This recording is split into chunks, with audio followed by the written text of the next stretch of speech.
오늘 우리는 하나님께서 우리에게 이 땅을 살아가는 동안 우리의 마음 가운데 부어주신 영원한 하나님 나라를 바라고 소망하는 삶을 살아가고 있다고 말씀을 통해서 이미 살펴보았습니다. 그러면 과연 우리가 이 땅에서 영원한 하나님 나라를 소망하며 살아가는 그 삶에는 어떤 유익이 있겠는가 하는 것을 오늘 말씀을 함께 나누며 살펴보려고 합니다.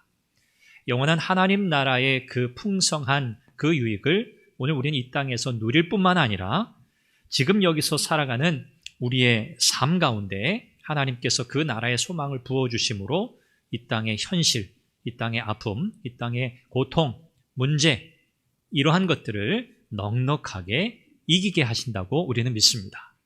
그래서 우리에게는 바로 이 소망이 필요한 거죠. 그러면 우리는 이 소망을 가지고 살아갈 때 어떤 유익을 구체적으로 얻을 수 있을까? 첫 번째는 진짜 소망, 제대로 된 소망을 가지게 된다는 겁니다. 사람이 살아갈 때 그 삶을 이끌어가는 힘이 있죠. 원동력이 있죠. 너무 힘들고 지치고 그냥 모든 걸 다 내려놓고 포기하고 싶을 그 순간에 다시 그래도 마음을 다잡고 다시 일어나게 하고 다시 무언가를 할 수 있도록 하는 그 동인, 그게 바로 소망입니다. 소망이 없이 살아간다? 그럴 수 없습니다. 사람은요, 누구든지 그것이 크든 작든지 다 소망을 가지고 살아가요. 뭔가 바람이 있어요. 이것을 우리가 또 희망이라고 그렇게 표현할 수도 있겠습니다. 그래서 소망이 왜 필요합니까? 이것은 어리석은 질문이에요. 소망의 이유, 그 필요성을 굳이 우리는 물어볼 필요가 없습니다. 그러면 정말 우리에게 필요한 소망이 있어요. 정말 우리에게 필요한 소망. 반드시 있어야만 하는 소망이에요. 그냥 우리의 개인적인 어떤 바람이 아니에요. 성경이 말씀하는 이 소망은 과연 어디에서 올까요? 예레미야 선지자가 예레미야 14장에 보면 이렇게 고백합니다. 하나님은 이스라엘의 소망이시요 고난당하는 자의 구원이시라. 하나님은 어떤 분이시라고요? 소망이시라 그랬습니다. 하나님은 소망이시라. 여기 말씀하는 이 소망이라고 하는 이 미크베라고 하는 이 히브리 단어는 이런 의미를 가지고 있어요. 인내심을 가지고 열심히 하나님의 구원을 기다린다. 이것을 미크베, 소망이라고 히브리 단어는 표현하고 있습니다. 오늘 저와 여러분들이 이 믿음 안에서 가지고 있는 이 소망, 그리스도인의 소망, 기독교인의 소망, 이것은 뭘까요? 미래에 대한 하나님의 약속으로 인해서 현실의 고통과 절망을 이겨내는 힘이에요. 뿐만 아니라 하나님의 구원에 대한 확신을 가지고 앞으로 한 걸음 한 걸음 나아가게 하는 능력입니다. 이것이 바로 그리스도인의 소망, 기독교의 소망입니다. 오늘 본문에서 바울 사도는 동일한 소망을 우리에게 말씀하고 있습니다. 24절에 보니까 이렇게 말씀하죠. 우리가 소망으로 구원을 얻었음에 그랬습니다. 우리가 소망으로 구원을 얻었음에 이 말씀을 생각하면 소망이 구원의 한 방편 또는 수단인 것처럼 그렇게 생각이 돼요. 소망으로 구원을 얻었음에 이렇게 되어 있으니까요. 그런데 원래 원문의 의미는 소망으로 구원을 얻었다는 그 수단으로의 의미가 아닙니다. 소망 가운데서, 소망 안에서 이렇게 번역해야 돼요. 그래서 우리가 소망 가운데에서 구원을 받았습니다. 이렇게 의미가 정확히 해석이 됩니다. 여기 이 소망이라고 하는 것, 이것은 미래적인 의미를 담은 표현입니다. 그렇죠? 소망은 미래를 가리키는 단어죠. 그런데 오늘 사도 바울은 이 소망 안에서, 소망 가운데서 우리가 구원을 얻었습니다. 이렇게 표현해요. 구원을 얻었다는 것은 완료된 과거의 표현이죠. 이미 우리는 구원을 얻었어요. 받았어요. 그런데 소망이라고 하는 것은 시제가 언제예요? 미래잖아요. 이 사도 바울은 오늘 이 한 구절 안에서 두 가지 시제를 사용하고 있어요. 미래와 과거. 시제가 일치하지 않아요. 의도가 있어요. 이것을 우리는 역설적인 긴장이라 그렇게 표현해요. 의도적으로 미래와 과거의 시제를 함께 표현하고 있어요. 이것이 하나님의 구원에 담겨져 있는 의미이기 때문에 그렇습니다. 이미 구원 얻은 자입니다. 그렇죠? 저와 여러분들은 이미 구원 얻은 사람이에요. 아멘이시죠? 우리는 이미 구원 얻었는데요. 이 구원이 장차 미래에 완성될 사실에 대한 그게 하나님의 나라의 도래, 하나님 나라의 성취죠. 그 하나님 나라가 이 땅에 온전히 이루어질 것이라고 하는 그 기대, 그 소망을 가짐으로써 오늘 우리의 믿음이 유지되고 계속되고 견고해지도록 하는 효과를 가지고 있어요. 이것이 바로 소망이에요. 미래적인 의미의 소망과 이미 과거에 이루어진 하나님의 구원이 결합될 때, 아, 그렇구나. 오늘 우리가 이 소망을 가지고 살아간다? 이것은 우리의 믿음을 더욱더 견고하게 하시려는 하나님의 은혜구나. 이 믿음이 유지되도록 하시려는 하나님의 특별한 선물이구나 라는 사실을 깨닫게 됩니다. 이어서 또 말씀합니다. 눈에 보이는 것, 보이는 소망이 아니니 보는 것을 누가 바라리요? 그랬습니다. 보이는 소망이 아니래요. 조금 달리 표현해 보면 눈에 보이는 소망은 진짜 소망이 아닙니다. 보이는 것을 누가 바라겠습니까? 그리고 이어지는 나머지 25절 말씀도 조금 달리 표현해 보면 그러나 우리가 보이지 않는 것을 바라면 우리는 인내하면서 우리가 바라는 것들을 열렬히 기다릴 것입니다. 이렇게 번역할 수 있어요. 이것이 원문의 의미를 더 정확하게 살린 표현이라고 할 수 있어요. 눈에 보이지 않는 것, 믿음입니다. 믿음 눈으로 보신 적 있으세요? 믿음을 본 사람은 아무도 없어요. 왜요? 보이지 않아요, 원래 믿음은. 그런데 여러분 믿음 있어요, 없어요? 믿음 있으시죠? 눈에 보이지 않는 믿음이 어떻게 여러분의 것이 되었어요? 그것이 여러분에게 실체가 되었어요? 이 세상은요, 눈에 보이지 않는 것은 인정하지 않잖아요. 과학, 합리, 이성, 세상의 이 법칙에 따르면 눈에 보이지 않는 것은 존재하지 않는 거예요. 그런데 믿음은 눈에 보이지 않아요. 그런데 이 믿음은 오늘 우리 삶의 가장 핵심 자리에 이미 자리 잡고 있어요. 이것이 우리의 실제가 되어 있어요. 그러니 이게 놀라운 일이죠. 설명할 길이 없는 거예요. 무엇으로 설명하겠어요? 눈에 보이지 않는 것이 또 있어요. 오늘 성경은 그게 뭐라고요? 소망이라고 말해요. 소망. 눈에 보이지 않는 거예요. 믿음도 눈에 보이지 않고 소망도 눈에 보이지 않습니다. 그러므로 눈에 보이지 않는 믿음으로 구원을 얻은 성도는 동일하게 눈에 보이지 않는 소망을 붙들 수 있는 거예요. 그렇겠죠? 만약에 앞에 것이 안 되면 뒤에 것도 안 돼요. 눈에 보이지 않는 믿음으로 우리가 구원을 얻지 못한다면 눈에 보이지 않는 소망을 붙들 수 없어요. 붙들어야 할 이유도 없어요. 그런데 이미 앞서서 눈에 보이지 않는 믿음으로 구원을 얻었다면 우리는 당연히 동일하게 눈에 보이지 아니하는 소망을 붙들어야 한다는 거예요. 바울은 눈에 보이는 것을 바라는 것은 진짜 소망이 아니라고 말씀하면서 만약 천국에 우리의 소망이 고정되어 있다면, 하나님 나라에 우리의 소망이 고정되어 있다면 이 땅을 살아가는 우리의 삶의 현실 속에서 어떤 상황에서도 어떤 어려움에서도 우리는 인내할 수 있다고 강조하고 있어요.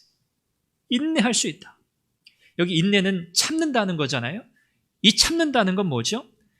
자기 지금 입장을 끝까지 고수하면서 기다린다는 뜻이에요. 그게 원어적 의미예요.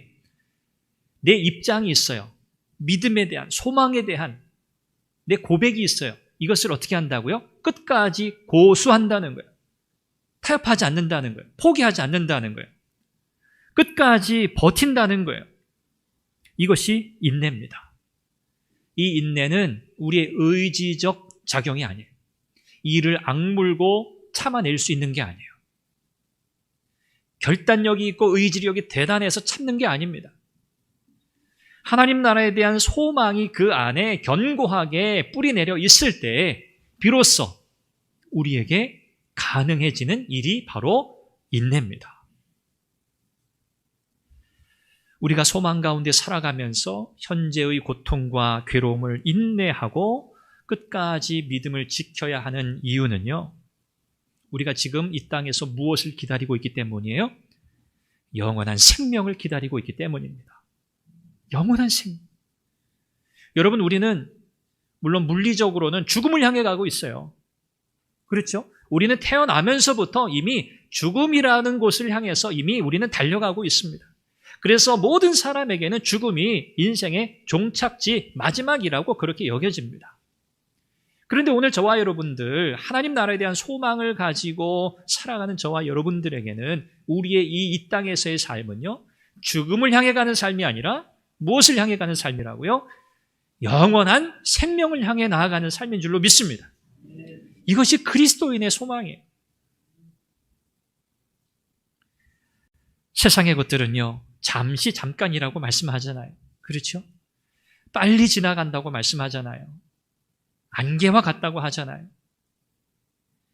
이 세상에 존재하는 모든 것들은요, 잠깐 있다가 다 사라지는 것들입니다. 다 그렇습니다. 사실 그런데 우리는 그런 세상 속에서 살아가요. 잠깐 있다가 없어질 것들과 함께 더불어 우리는 살아가고 있어요. 그러다 보니까 우리는 너무 익숙해요. 잠깐 있다가 없어지는 것들인데도 불구하고 우리는 그 잠깐 있다 없어지는 그것들을 붙들고 살아가려고 해요. 그것에 우리의 관심을 두고 살아가려고 해요. 그것이 우리의 현실입니다. 그런데 우리가 이런 삶을 살아가게 될 때 결정적으로 우리에게는요, 정말 본질을 볼 수 있는, 깊이 볼 수 있는 그 눈을 우리는 가지지 못하게 돼요. 학교 공부, 우리 청소년들, 우리 학생들도 그렇잖아요. 정말 공부했다. 그 말은 뭐죠? 사람에 따라 여러 의미가 있을 거예요. 공부했다. 교과서를 읽었다. 공부했다. 교과서 읽었다.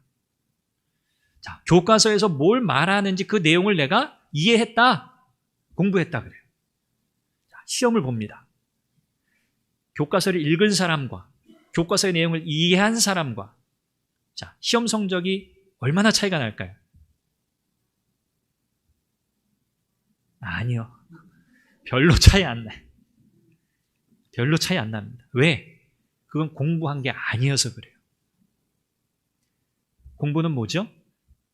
읽고 이해한 것이 내 것이 되는 거예요. 내 지식이 되는 거예요. 그래서 시험지 답안에 내가 알고 이미 내 것이 되어 있는 그 지식을 가지고 답을 쓰는 거예요. 그러면 공부했다 그렇게 말해요. 공부했다. 오늘 우리의 신앙의 삶에 우리가 깊이를 더하기를 원해요. 그렇잖아요. 그렇죠? 하나님과도 깊은 교제를 원하고, 여러분의 기도의 생활이 더 깊어지시기를 바라고, 여러분이 하나님의 말씀의 은혜를 더욱 깊이 누리기를 원하시잖아요. 자, 그러면 여러분 어떻게 공부하고 계세요? 앞서 말씀드린 내용 잘 생각해 보세요. 우리가 영원한 하나님 나라를 바라보고 거기에 우리의 시선을 딱 고정해 놓고 거기가 우리의 목적지, 종착지라고 생각하고 거기를 향해서 우리가 달려가야 한다고 생각할 때, 오늘 우리의 삶의 자리에서 우리는 어떻게 우리의 삶의 의미를 더욱 깊이 있게 만들어 가겠어요? 이 세상에 있다 사라지고 그렇죠? 반짝반짝 하다가 또 사라지는 그런 것들에 우리의 시선을 고정하고 관심을 두어서는 결코 여러분 우리의 이 인생의 깊은 의미들을, 하나님의 은혜의 그 깊음을 우리는 경험할 수 없어요. 그저 피상적으로 살아갈 수밖에 없게 되고요, 감각적으로 살아갈 수밖에 없어요. 요즘 세상 그렇습니다. 감각적인 것을 굉장히 칭찬해요. 감각적인 것을 굉장히 높여줘요. 센스 있네. 감각적이네. 물론 긍정적인 의미가 있죠. 그런데 성경이 우리에게 말씀할 때 이 말씀을 비추어 보면 피상적이고 감각적인 삶이라고 하는 것은 우리의 영원한 삶을 바라보는 성도의 삶에 있어서는 긍정적인 영향을 주지 않아요. 우리는 느끼는 대로 살아갈 수 없어요. 좋은 대로 살아갈 수 없어요. 우리는 느낌으로 사는 인생이 아니잖아요. 이런 것들에 우리가 익숙해져 있습니다, 이미. 그래서 이것으로부터 벗어나는 게 힘든 거예요. 진지해지는 게 힘들어요. 그렇죠? 아마 여기 계신 분들 다 그럴 거예요. 아마 예배 마치고 제가 집사님 잠깐 저 좀 보시죠. 아마 심장이 막 뭔가 진지한 분위기는 부담스러워요. 그렇죠?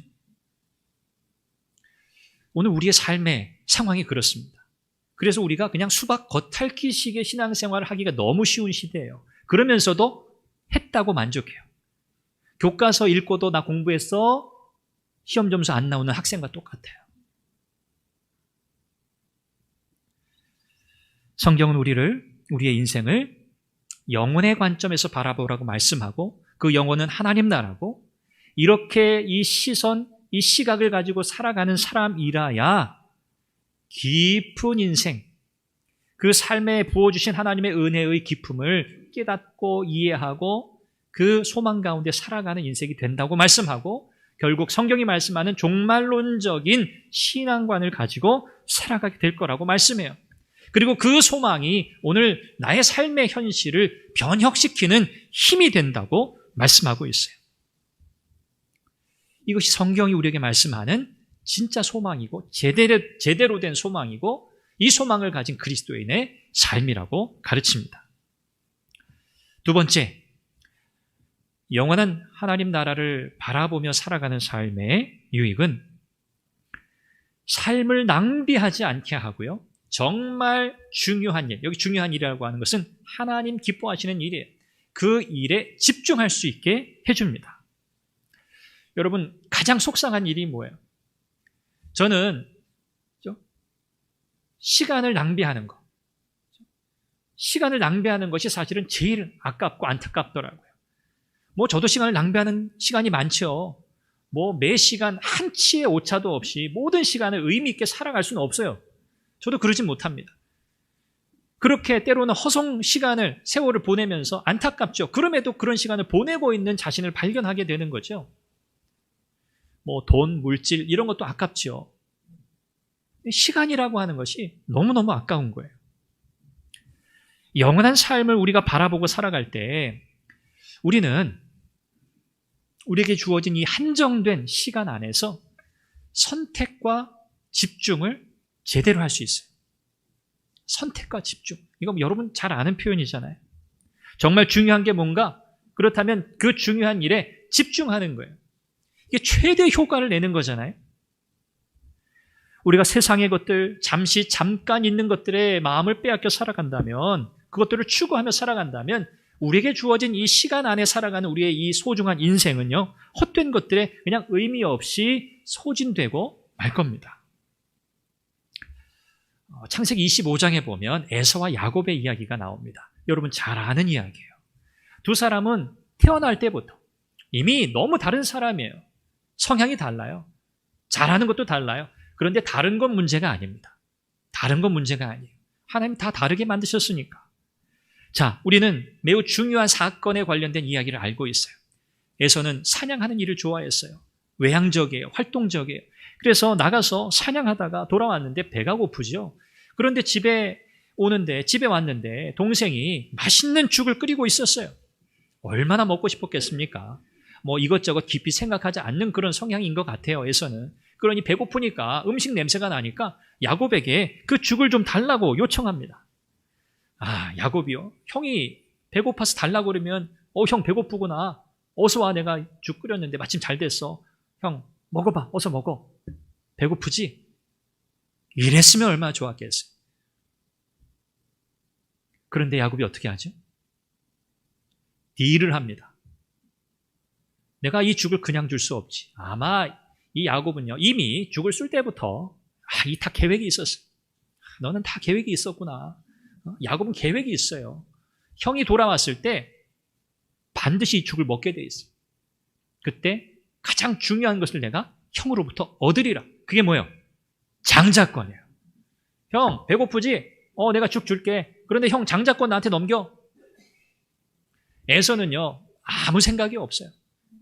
배가 고플 뿐이에요. 장자권이고 뭐고 지금 그건 자기한테 전혀 중요한 게 아니에요. 오케이. 야, 그런 건 난 필요 없고 빨리 죽 줘. 죽을 받아 먹습니다. 성경은 이런 에서의 행동을 가리켜 뭐라고 말씀하죠? 창세기 25장 34절에 보면 에서가 맏 아들의 권리를 가볍게 여겼다 그랬어요. 하나님은 지금 뭘 중요하게 여기신다는 거예요? 죽이 아니에요. 에서가 배고픈 게 아니에요. 장자의 권리, 맏 아들의 권리가 가장 중요한 거예요. 죽을 못 먹는 한이 있어도 지켜야 되는 게 맏 아들의 권리예요. 장자의 권리예요. 그런데 에서는요, 그러지 않았어요. 왜 에서는 이런 선택을 했을까요? 장자권을 지키는 선택이 아니라 죽을 먹고 자기의 배를 채우는 선택을 했을까 하는 거예요. 왜 그렇죠? 눈앞에 보이는 필요, 유익에만 집중했기 때문에 그래요. 눈앞에 보이는 것. 순간의 만족을 위해서 영원한 것을 버리는 사람이 되고 말았어요. 이런 사람을 세속적인 그리스도인의 전형으로 우리는 바라봅니다. 세속적인 그리스도인. 순간의 필요와 유익을 위해서 영원한 가치를 버리는 사람. 이런 사람이 되지 않기를 바랍니다. 영혼의 관점을 가진 사람은요, 인생을 다르게 본다는 거예요. 당연히 그렇겠죠. 하나님이 기뻐하시는 게 뭔가? 나는 내 인생은 하나님의 거야. 하나님의 것이야. 내게 허락하신 이 모든 환경과 내게 허락하신 모든 재능과 시간과 기회는 하나님이 기뻐하시는 삶을 살아가라고 하나님께서 내게 주신 거야. 여러분, 이 믿음과 확신을 가지고 살아가는 사람과 그렇지 않은 사람 인생에 여러분 얼마나 큰 차이가 있겠습니까? 하나님께서 어떤 사람의 인생에 복을 주시겠어요?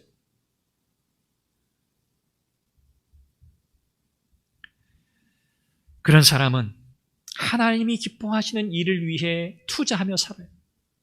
자기의 모든 것을. 이 땅에서 모든 삶의 주인 되시는 하나님과의 관계 속에서 나의 모든 삶을 다 바라보고 하나님을 기꺼이 섬기는 삶을 살아가고자 합니다. 반대의 경우는 어때요? 이 세상의 것에 마음 빼앗겨 살아가는 사람들은요, 순간의 만족을 얻을 수는 있습니다. 빠르게,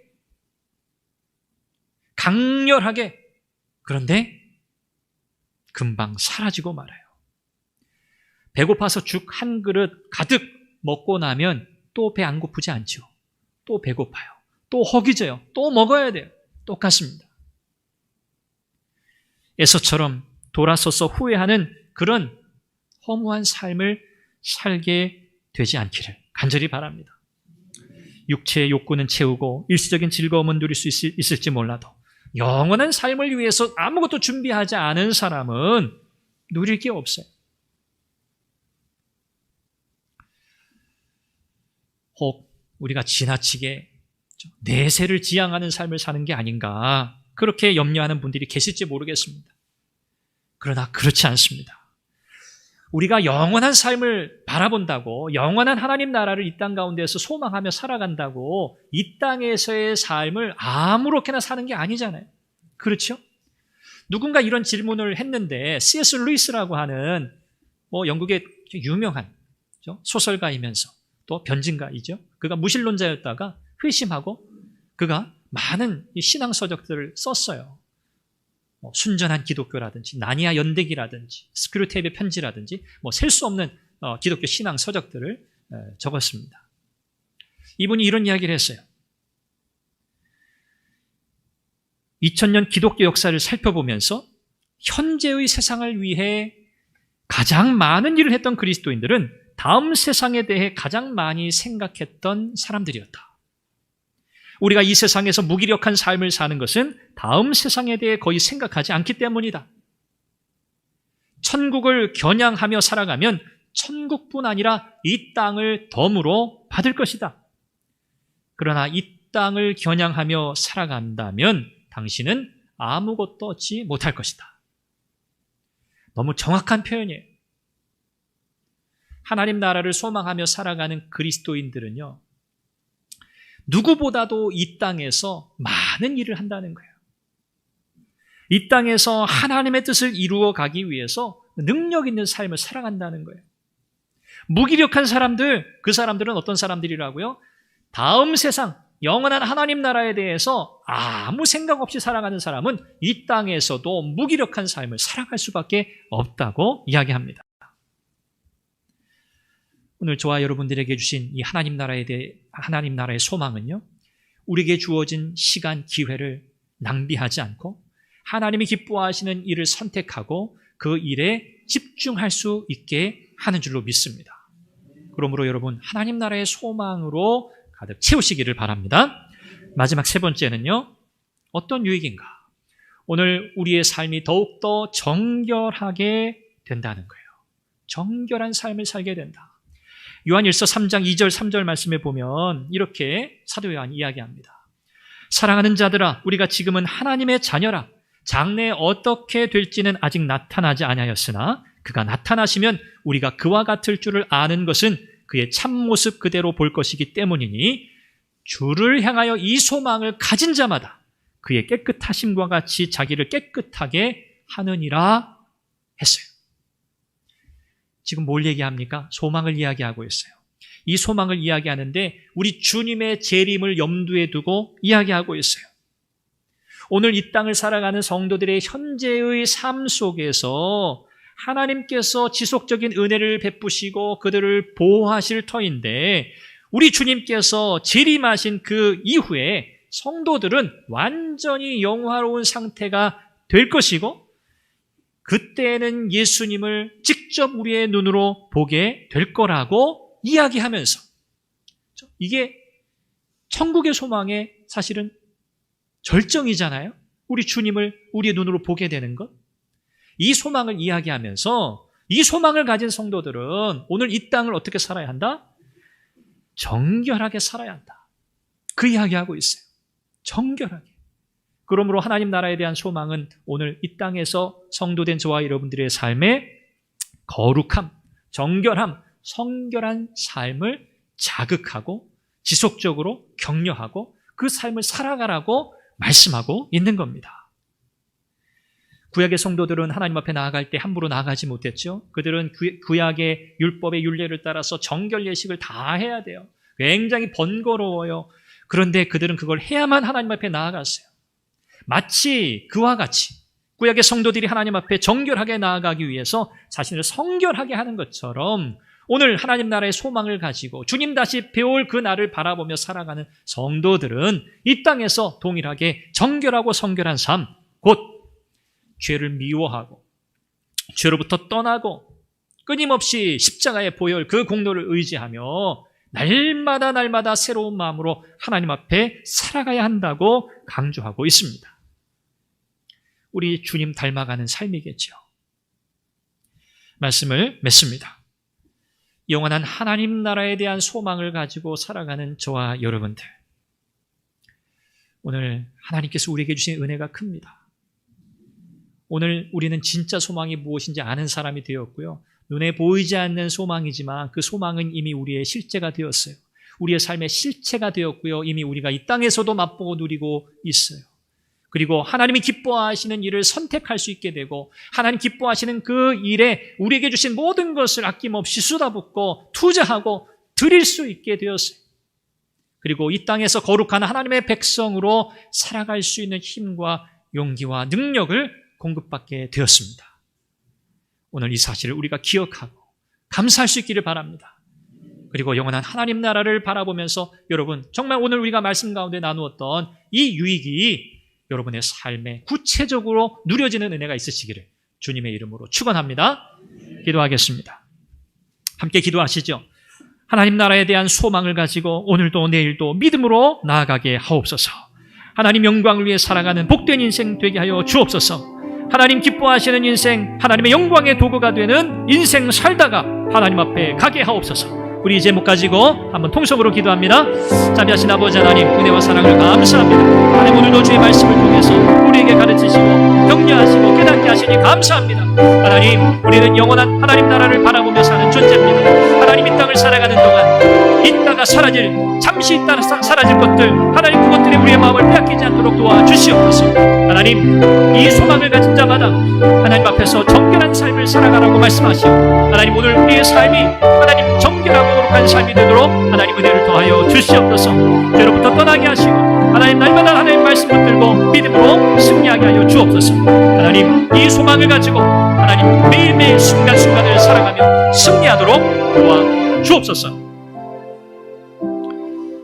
예수 그리스도를 믿는 우리 모두에게 영원한 하나님 나라의 소망을 부어주신 것을 감사합니다. 우리의 삶이 이 땅에서 뿐이라면 우리는 가장 불쌍한 자일 것인데 주 예수 그리스도의 십자가 그 구원의 은혜로 말미암아 하나님의 자녀될 뿐 아니라 우리를 위하여 예비하신 하나님 나라가 우리에게 보장되었으니 감사합니다. 하나님, 이 땅을 살아가는 동안 이 천국 소망을 가지고 살아가도록 도우시고 하나님께서 우리에게 허락하신 이 참된 소망을 붙들고 우리의 시간, 우리의 삶 낭비하지 않고 주님 기뻐하시는 일 선택하며 집중하며 살아가도록 도와주옵소서. 무엇보다 거룩하고 정결한 하나님의 백성이 되어 하나님의 영광을 드러내게 하여 주옵소서. 예수님의 이름으로 기도합니다. 아멘.